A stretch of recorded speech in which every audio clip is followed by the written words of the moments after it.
నమస్తే, welcome back. Sunil Naik ఒక IPS officer. ఈయన ఇప్పుడు విచారణ ఎదుర్కొంటున్నారు. ఆ విచారణ ఏంటి? ప్రస్తుత స్పీకర్, డిప్యూటీ సీఎం, ఉపసభాపతి, డిప్యూటీ స్పీకర్ ట్రిపుల్ ఆర్, అలాగే ఒకప్పుడు నర్సాపురం ఎంపీ ట్రిపుల్ ఆర్ గారి మీద ఒక ఎలిగేషన్ మీద, అంటే సొంత పార్టీ నేత మీదే అందులో ఉన్న లోపాలను ఎత్తి చూపడంతో ఆయన్ని చాలా ఇబ్బంది గురి చేశారు. అది కూడా ఆయన పక్క రాష్ట్రంలో ఉంటే పక్క రాష్ట్రంలో ఉన్న వ్యక్తిని తీసుకొచ్చి ఇక్కడ థర్డ్ డిగ్రీ కూడా ప్రదర్శించారు, కొట్టారు. తద్వారా కాళ్ళు వాచిపోయాయని కూడా మనం వార్తలు అప్పుడు చూసాం. పెద్ద హల్చల్ అయింది. అంటే ఎంపీ వ్యక్తిని అట్లా కొట్టడమే ఏమండే? ఇవాళ రేపు ఒక సిటిజన్ మీద చేయాలంటే పోలీసులు భయపడతారే. సోషల్ మీడియా ఉంది, అది ఉందని, అవేం భయం లేకుండా అంత విచ్చలవిడిగా అంత నిర్భయంగా ఎలా బిహేవ్ చేశారంటే వెనక ఎవరో నాయకుడు ఉన్నాడు. సో ఆ అధికారి ఎవరు నడిపించారంటే ఈ సునీల్ నాయక్ గారు. అయితే ఆయన పక్క రాష్ట్రం నుండి పక్క రాష్ట్ర పోలీసులు కూడా ఇన్ఫామ్ చేయకుండా ఆ రాష్ట్రంలో చొరపడి అక్కడ తీసుకొచ్చేసి నానా ఇబ్బందులు గురి చేసి ఇప్పుడు ట్రిపుల్ ఆర్ గారు కేసు పెడితే ఆ ఎంక్వైరీలో సునీల్ నాయక్ గారు వచ్చి అక్కడ ట్రిపుల్ ఆర్ గారికి పక్క గదిలో కొడుతుంటే ఆయన గట్టి గట్టి కేకలేస్తే ఈయన పక్క గదిలో ఉన్నారట, ఈయనకి వినపడలేదట.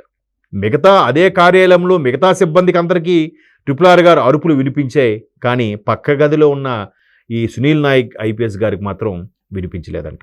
మరోవైపు సిట్ అధికారులు అడిగినది ఏంటంటే, మీకు వినిపించలేదు, సరే అలాంటి వ్యక్తిని ఎంక్వైరీ చేసినప్పుడు ఎంత జాగ్రత్త చేయాలో మీకు తెలియదా? అలాగే అందులో సీసీ కెమెరాలు ఉండాలనే విషయం మీకు తెలియదా? తరువాత మీరు పక్కనే ఉన్నారంటున్నారు, అరుపులు వినపడలేదంటున్నారు, దానికి ఒక ప్రోటోకాల్ ఉంటుందని మీకు తెలియదా? అంటే వీళ్ళందరూ సింపుల్గా గత ప్రభుత్వంలో పనిచేసిన అధికారులు అందరూ కూడా అదుర్సు సినిమా చాలా బాగా చూశారట. అందులో ఎన్టీఆర్ గారి డైలాగ్ని ఫాలో అవుతున్నారట. తెలీదు, గుర్తులేదు, మర్చిపోయా, ఈ 3 డైలాగులు చెప్పి తప్పించుకుంటున్నారు.